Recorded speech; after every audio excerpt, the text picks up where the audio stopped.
Posters for the film Padmavati are everywhere in Mumbai, and it's expected to be the biggest film release of the year when it opens in less than 5 weeks.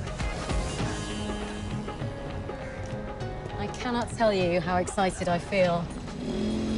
There you can see the high-rises of Mumbai in the distance. We've driven about an hour out of the city, and we've come to a very famous place called Film City.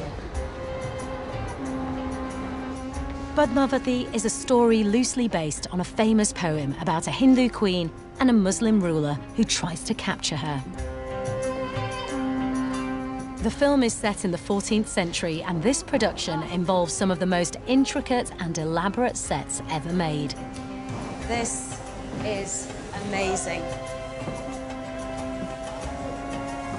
The set is being built.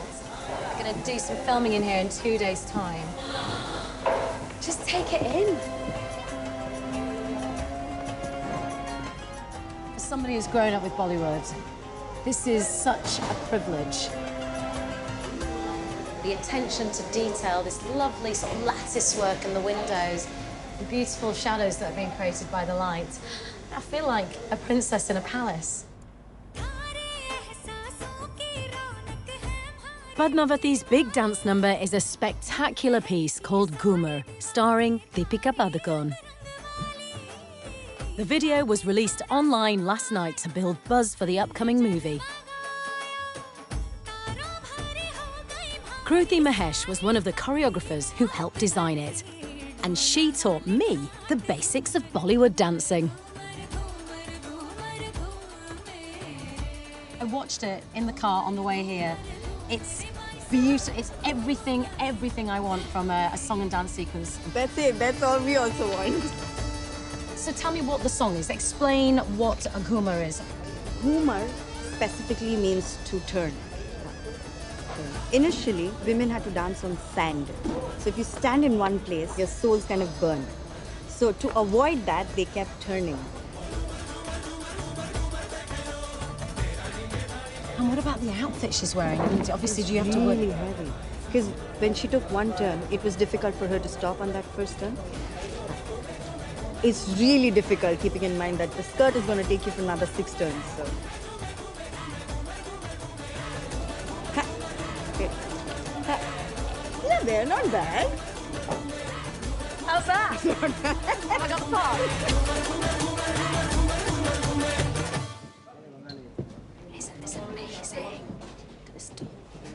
Kruti's dance scene has had a great reception from fans and got 10 million hits on its first day. But not everyone in India is happy about Padmavati's release. As director of photography, Sudeep Chatterjee has discovered. How's this shoot gone? Because there has been a few ups and downs. This one, we had a couple of disruptions, very unfortunate disruptions. Some people from Rajasthan, they felt that we were dishonoring the Queen by doing the film. My question is that, do you even know what is there in the film? Have you read the script? What Sudeep calls a couple of disruptions have actually been front-page news in India for months. The set of Sanjay Leela Bhansali's film Padmavati in Kolhapur, Maharashtra is vandalized and set on fire by a fringe group. Violent protests have broken out across India, many by political and religious groups who allege the movie distorts facts and includes a scene in which the Muslim king dreams of becoming intimate with the much-beloved Hindu queen. Neither the film nor script have been released yet, but this rumour was enough to lead to a direct attack on the production. We were shooting inside a fort, and a couple of mobs came and they kind of started breaking equipment and pushing around and physically assaulting us on the set. A bystander filmed the moment the director was assaulted. We were completely unprepared for it because something like this never happens. And it took a while for the cops to come to actually take us out of that situation. It was very traumatic. How terrifying. It's unbelievable. So we couldn't go back. We felt it was not safe to shoot there. But we shifted location somewhere else and we built some sets and we managed. You rebuilt an entire set? The Chittor Fort was created here in Bombay. I mean, it's crazy that something like this can happen. Is that because the challenges of filming in India? right now. Right now, yeah. These protests meant filming had to be suspended as the entire production moved from their fort location in Rajasthan to a soundstage in Mumbai. This has put a great deal of pressure on the set designers. There's a team of 150 men working in shifts, but the delays have meant they're still racing to get the final sets ready for filming in less than 48 hours. Tell me where we are. What is this set that's being created? See, basically this was a darbar set, which we have converted into a harem set. So it was something else? Yes. It was his court, the Yes, darbar, the court, correct. and now it's his harem. Harem, yeah. So this is So what I'm those trying to 12 get my months. head around, Chetan, right? So you've been shooting a year, you're releasing in 5 weeks. And we're still shooting. You're still building the sets, dude. You're still building the But sets. we'll pull it off. We have to, otherwise it's not possible to do. The pressure is on. The set designers might have practically unlimited budget, but they have very limited time. So this is one of the beautiful hangings that they've got on the set. I can't believe they're still painting them. To meet these tough deadlines, the team often need to employ a little Indian ingenuity. Everything is possible in India. There's a word for this, right? Jugadu. Jugaru. Jugadu. Yeah. Yeah. If this budget is not sufficient, then you can cheat everything. That is called jugaad. Like what? On this set, what have you done? Show me. See, this is plywood and this is real work. Okay, so that is wood. Yep. This is hard. Yep.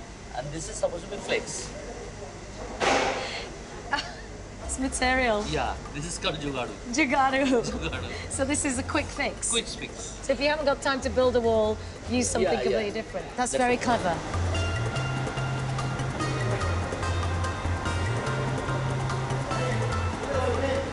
What's that? Can I do it? Yeah, sure. What am I painting? Where should I paint? So, I see this. If it wasn't for me, this set would not get finished on time. Moving the production from Rajasthan back to a Mumbai studio may have caused delays, but it seems it was a smart move. The protests only got more extreme.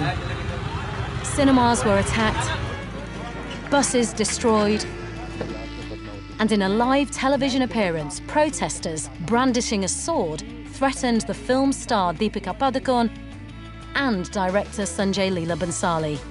And one politician even offered a bounty, equivalent to £1 million for the beheading of the director. मित्रों, अगर कोई गर्दन काट के लाएगा, तो 10 करोड़ तो हम देंगे। So there's been quite an incredible turn of events around the release of Padmaavat. The groups are so powerful that actually they have now managed to defer the release date of this film. It's absolute madness.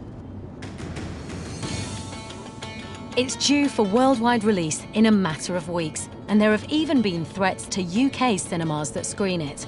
But the battle is not just with protesters. The Indian censorship board hasn't classified Padmaavat yet, and there's discussion of changing the title and content of the film before it can be released at all. These films are considered much more than entertainment here, and this controversy reveals the fault lines that still exist between Bollywood and some of India's deeply conservative religious and political groups.